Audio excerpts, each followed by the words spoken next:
वो भगवत कृपा से केवल नहीं। अगर अभी हमको ये आभास होने लगे मेरी किडनी खराब, मैं बीमार हूँ, तो अभी परेशान होगा, अभी परेशान होगा। कई बार उल्टियाँ ऐसे स्वाभाविक, ऐसा लगता है उल्टी आ रही पर हो नहीं रही, भयानक दर्द, कभी कमर में, कभी यहाँ कभी वहाँ, और डायलिसिस में 4 घंटे मछली की तरह तड़पो। तो रफ्तार से मशीन खून 350 की रफ्तार में पूरे शरीर का खून 72 या 74 बार मशीन में जाके फिल्टर होके आता है। 4.5 घंटे में कुछ सीधे ऐसे पड़े रहो, तब वो आज जैसे कल हुआ था तो आज नहीं होगा, अब कल फिर होगा, ऐसे ऐसे चलता है। तो हाँ, श्री जी की कृपा है तो कम से कम यही व्यवस्था हो गई, नहीं तो अगर डायलिसिस व्यवस्था ना होती तो एक मरना ही व्यवस्था था, और कोई व्यवस्था तो थी नहीं, इसकी कोई औषधि नहीं होती। जब किडनी का ये स्वरूप होता है तो एक ही है, वो क्या ट्रांसप्लांट तो क्या कहते हैं, हाँ वो तो हमें 100 में 100% नहीं रुचा, क्योंकि सबसे पहली बात किसी दूसरे के शरीर को उतना ही कष्ट दे के जितना अपने शरीर को कष्ट, उसकी किडनी कटवा के अपने डला। तो श्री जी नहीं जानती क्या, अगर उनको चलाना है तो यही चलाओ, उनको कर तू मान लेता कर तू, और नहीं चलाना है तो किडनी की माला जोड़ दो तो फेल हो जाएगा, नहीं फेल हो जाएगा वो तो। अब अच्छा ये ठीक है, अपने कष्ट भोग लिए, खून थोड़ा फिल्टर हो गया, एक दिन चला, फिर दूसरे दिन फिल्टर हो गया, ऐसे चल रहा है। और हमें कोई कष्ट नहीं, कष्ट होते हुए भी कोई कष्ट नहीं, क्योंकि श्री जी का आश्रय। अगर श्री जी का आश्रय ना होता तो बहुत बड़ी दुर्गति है इस रोग में, क्योंकि वो फिर जैसे समुद्र में फेंक दिया गया, ना नाव है ना तैरना आता है, ऐसी स्थिति इसकी है। अब अगर भजन का पूर्वाभ्यास ना हो तो भजन थोड़ी हो सकता है। जैसे आप बैठे हैं यहाँ, ये सब दर्द है क्योंकि किडनी, तो उसके ऊपर भार, अच्छा लेटो तो थोड़ी देर बाद फिर दर्द शुरू, क्योंकि वो मतलब सामर्थ्य नहीं ना। लोग कहते हैं ना, देखेंगे तुम्हारे गुर्दे में कितना पावर है, पावर ही लोग है गुर्दा में। पर ये कृपा है कि हर कष्ट में लाडली जी का दुलार कृपा प्रसाद, तो ये कष्ट कोई महत्व नहीं रखता है। और जैसे कि अब जाना है तो इसमें भय नहीं लगता, क्योंकि श्री जी के पास जाना है, अपने घर जाना है। अगर ये होता कहाँ जाना है, हमारी पता नहीं क्या गति होगी, तो परेशान हो जाए। दोनों समस्याओं का समाधान हो गया है। गाड़ी अपने घर पहुंच चुकी है, अब इसमें आग लग जाए तो कोई बात नहीं है, घर वालों से अपना बातचीत हो गई है तो अब कोई परेशानी नहीं। अब जैसे ये हो कि आपको अमुक जगह जाना, परिचय है नहीं तो घबराहट पैदा हो जाएगी, रास्ते में गाड़ी बिगड़ गई तो घबराहट पैदा हो जाएगी। श्री जी ने ठिकाने पे लाके गाड़ी खराब की है तो कोई परेशानी नहीं। जिसको हम जानते हैं गलती है, वो हमसे पुनः इसलिए होती है कि मानते ऊपर से गलती है, हृदय से मानते कि इसमें सुख है, अंदर की बात है ये।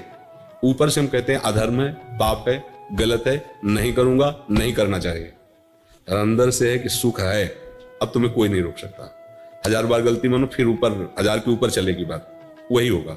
जिस दिन आपके हृदय में ये बात आ गई कि देख लिया कहीं सुख नहीं है, अब आज से मैं नियम लेता हूं अंदर से भगवान के बल पर कि मैं ऐसी जगह नहीं जाऊंगा जहां भ्रष्ट हो जाऊं, ऐसे दृश्य नहीं देखूंगा जिससे मैं पतित हो जाऊं, ऐसा भोजन नहीं करूंगा, ऐसा संग नहीं करूंगा, और खूब नाम जप करो।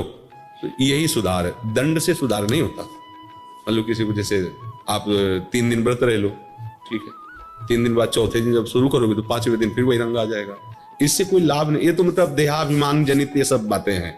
मूल बात को अगर समझ लोगे तो खाते पीते रहो, उचित जीवन व्यतीत करो। ये शरीर, अब जैसे हट करके आप बड़ी बढ़िया गाड़ी ले लिए और उसमें पेट्रोल मत डालो, नहीं तो आप गाड़ी रखे रहो, उसे कुछ थोड़ा होगा, उसमें डालना ही पड़ेगा। ऐसे ये गाड़ी आप नहीं हो, आपकी जीवन यात्रा है। इसमें भोजन समय से उचित, उचित पानी दे दो, उचित विश्राम, उचित इससे शारीरिक श्रम करवा लो, बस आप अलग रह करके रहो। ये सब हो रहा है। आखिरकार हर कोई जानता है कि हमारी गाड़ी है, पर मैं गाड़ी तो नहीं हूं ना, इतना तो सब कोई जानता है। अगर यही बात इसमें समझने लगो तो सुधार होना शुरू हो जाएगा। गाड़ी हमारे हाथ में ना कि हम की गाड़ी के हाथ में है, और उसकी भी एक सीमा है, उसी सीमा से चलोगे तो बच जाओगे। सीमा से तो फिर कंट्रोल आपके हाथ में नहीं रहेगा। सीमा के अंदर मतलब सिद्धांत के अंतर्गत शरीर रूपी यात्रा को चलाओ। उचित आहार, उचित विहार, उचित शयन, उचित बर्ताव।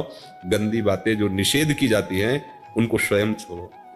जब हमारा हृदय आकर्षित होता है किसी गंदी बात के लिए तो मन हर्षित होता है। बस समझ लो कि ये हर्षित होना हमारे लिए पतन का कारण है। उसी समय बुद्धि को सशक्त रखो, नहीं ऐसा नहीं करेंगे, कुछ भी कर ले तो नहीं, और उधर कदम मत बढ़ने दो, और भगवत स्मरण रफ्तार से शुरू करो, बच जाओगे। चाहे जितना दंड दे, एक बार पुलिस में पीटने के बाद उसको अभ्यास हो जाता है कि बहुत बहुत इतने पिटेंगे, और वो अपने आचरणों को सुधार नहीं पाता। तो इसलिए अपने को दंड की तरफ वृत्ति नहीं रखनी, अपने को सुधरने की तरफ वृत्ति रखनी, वो आप स्वयं कीजिए।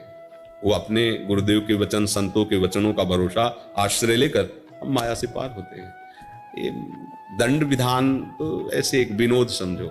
दंड विधान से कोई सुधरता नहीं है, सुधरता स्वयं की ग्लानि से। जब उसको ग्लानि होती है कि मैंने गलत किया, इतना हमें भगवान का प्यार मिल रहा है, संतों का प्यार मिल रहा है, फिर भी मैं नीच ऐसा, अब कैसे, ऐसे अंदर उसकी जो पश्चाताप अग्नि जलती है वो उसका सुधार करती है। बाहर से दंड भोग ले, अंदर से उसमें सुख बुद्धि, फिर पाप हो जाएगा, फिर वही करता। कितनी बार कसम खाते हैं लोग, कितनी बार, फिर वही पतन हो जाता है। तो समझे बच्चा? हाँ, सही सही से चलो। जो चीज समझते हो कि नहीं करना चाहिए, अंदर से लड़ो और वो मत करो, और नाम जप करो। कोई नशा वशा मत करो, नहीं तो नशा, आजकल नए बच्चे ये सब शराब और आपको ऐसे खिलवाड़ समझते हैं, वो बुद्धि भ्रष्ट कर देती है। जीवन ऐसे हंसते हंसते व्यर्थ में नष्ट कर रहे हैं लोग, व्यर्थ में, मनोरंजन में अपना जीवन नष्ट कर रहे हैं। अरे देश के लिए जीवन नष्ट करो, समाज के लिए अगर जीवन व्यतीत करो, भगवान के लिए, तो जीवन का कुछ उद्देश्य समझ में आवे। ऐसे ही मनोरंजन में जीवन नष्ट कर रहे हैं।